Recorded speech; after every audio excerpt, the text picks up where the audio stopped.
11월 14일 연중 제33주일입니다. 마르코가 전한 거룩한 복음입니다. 그때 예수님께서 제자들에게 말씀하셨다. 그 무렵 큰 환난이 뒤이어 해는 어두워지고 달은 빛을 내지 않으며 별들은 하늘에서 떨어지고 하늘의 세력들은 흔들릴 것이다. 그때 사람의 아들이 큰 권능과 영광을 떨치며 구름을 타고 오는 것을 사람들이 볼 것이다. 그때 사람의 아들은 천사들을 보내어 자기가 선택한 이들을 땅 끝에서 하늘 끝까지 사방에서 모을 것이다. 너희는 무화과 나무를 보고 그 비유를 깨달아라. 어느덧 가지가 부드러워지고 잎이 돋으면 여름이 가까이 온 줄 알게 된다.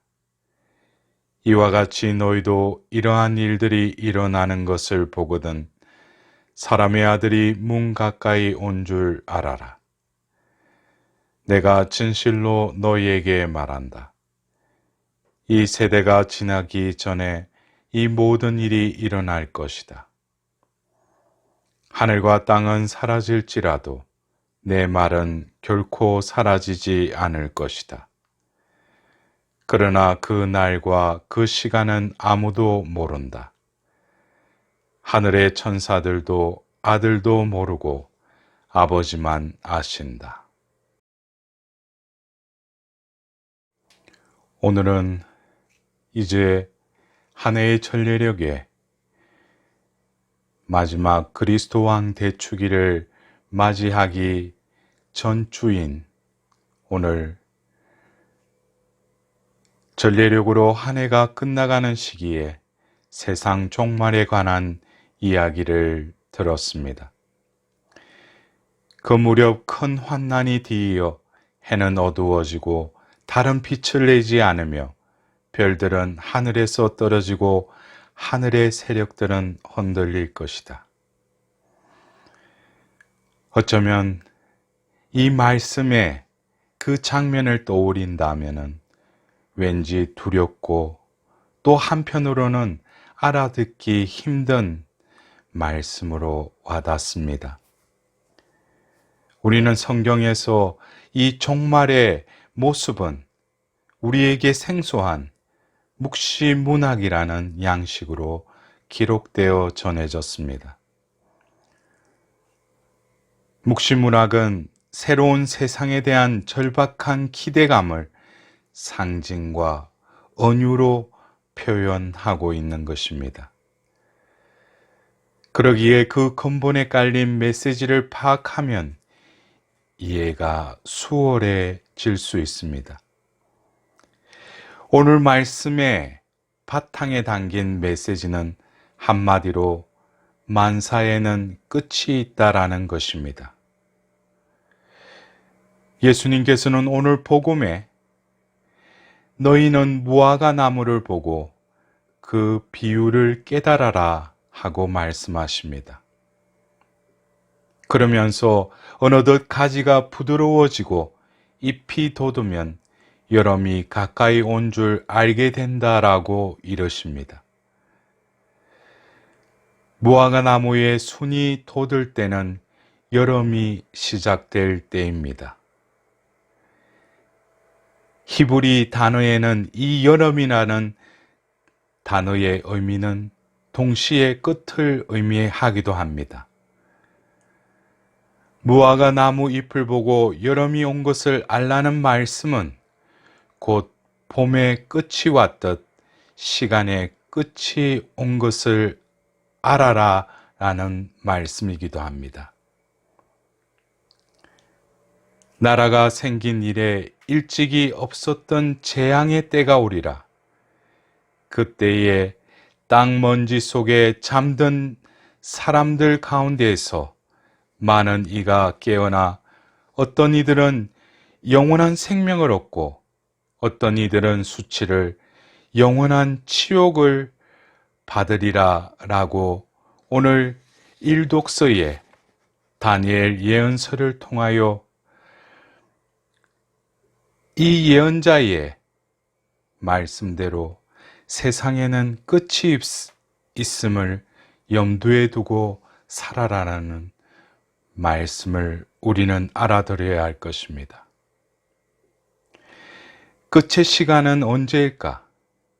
그 날과 그 시간은 아무도 모른다고 주님께서 이르십니다. 종말의 시간은 예수님조차 모르시는 불확실한 시간입니다. 만일 종말의 시간을 우리가 확실히 알고 있다면 굳이 늘 깨어 있을 필요가 없을 것입니다.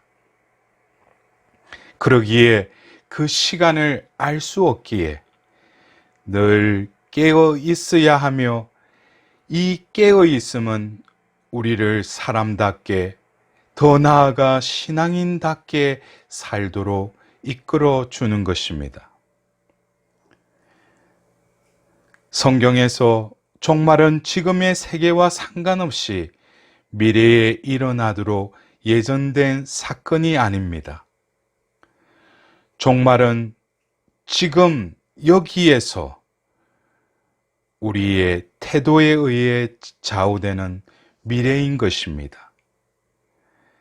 하루를 시작하며 끝이 있음을 알고 깨어있는 마음으로 오늘이 그날이라고 여긴다면 순간순간 최선을 다하며 감사하고 용서하며 사랑으로 충만한 하루를 보내게 될 것입니다.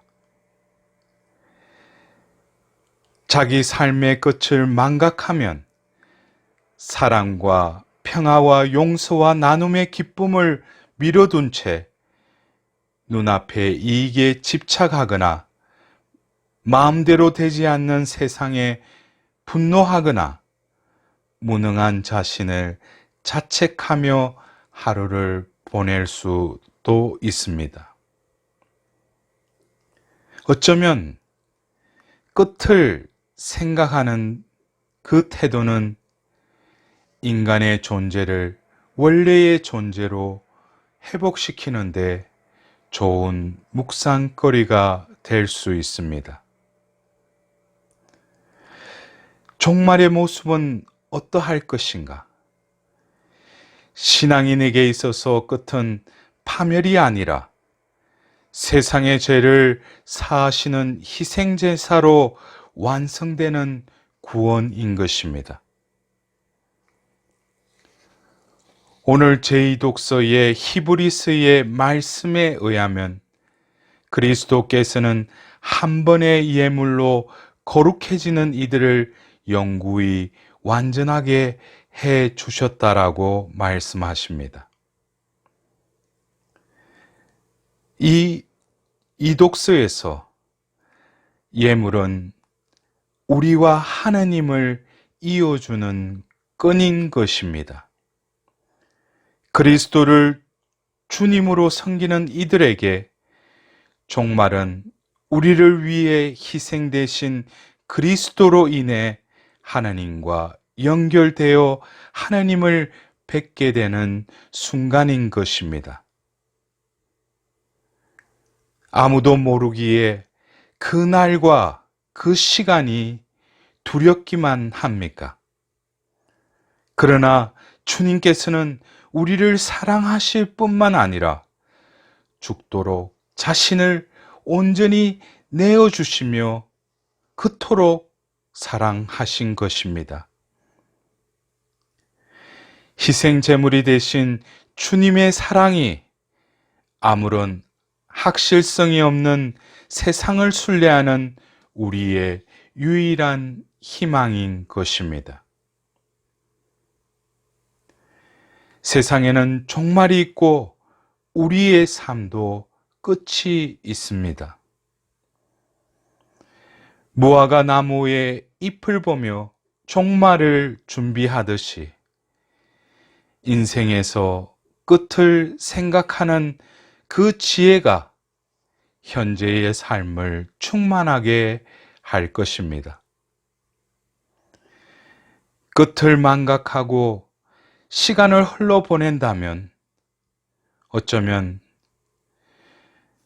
아무도 모르는 그 날과 그 시간은 나에게 두려움으로만 다가올 뿐입니다.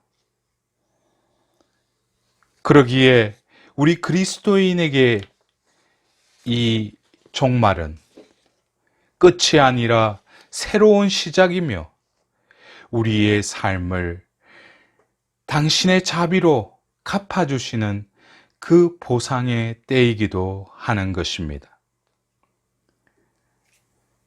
그러기에 우리는 이 한 해의 전례력의 마지막 주일인 그리스도 왕 대축일을 앞두고 오늘 다시금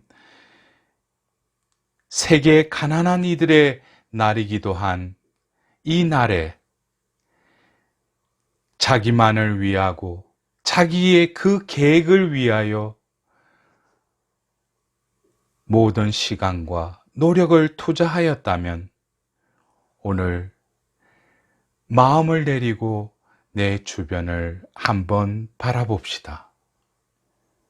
진정으로 내가 그 움켜진 손으로 나의 것, 또 하나님이 베풀어 주신 그것을 나누지 못하였던 주위에 가난한 사람은 없습니까?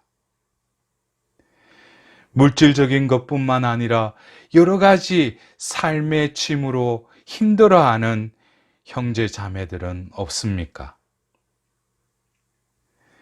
그들에게 진정으로 이 한 해가 지나가는 이 즈음에 그들에게 손을 펴고 그들에게 나눔의 강물을 흘러보낼 때 하나님께서는 그러한 이들에게 바로 끝은 마지막이 아니라 새로운 시작이심을 그 사랑의 물줄기가 관통하고 흘러감으로써 우리의 주변이 사랑의 샘이 되고 사랑의 바다가 될 것입니다. 사랑하는 형제 자매 여러분, 이 끝, 마지막이라는 이 단어는 이제 더 이상 닫혀지고 우리의 마음을 암울하게 하는 그 의미가 아니라 영원한 생명으로 나아가는 또 다른 입구임을 깨달아야 할 것입니다. 하느님께서는 진정으로 당신만을 믿고 희망했던 이들에게 당신의 사랑을 이 생에서 부어주실 뿐만 아니라 당신이 오실 날, 우리가 기다리는 그 날에 데살로니가 1서 3장 13절의 말씀처럼 모든 성도들과 함께 예수님께서 재림하실 때 그분 앞에 거룩하고 흠없는 사람으로 나설 수 있도록 준비하십시오 라는 그 바오로의 말씀과 오늘 복음 한호송의 루카 복음 21장 36절의 말씀과 같이 너희는 사람의 아들 앞에 설 수 있도록 늘 깨어 기도하여라 라는 이 말씀을 오늘 이 주일 우리 마음에 간직하고 새기며 이 한 주간을 이웃에게 또한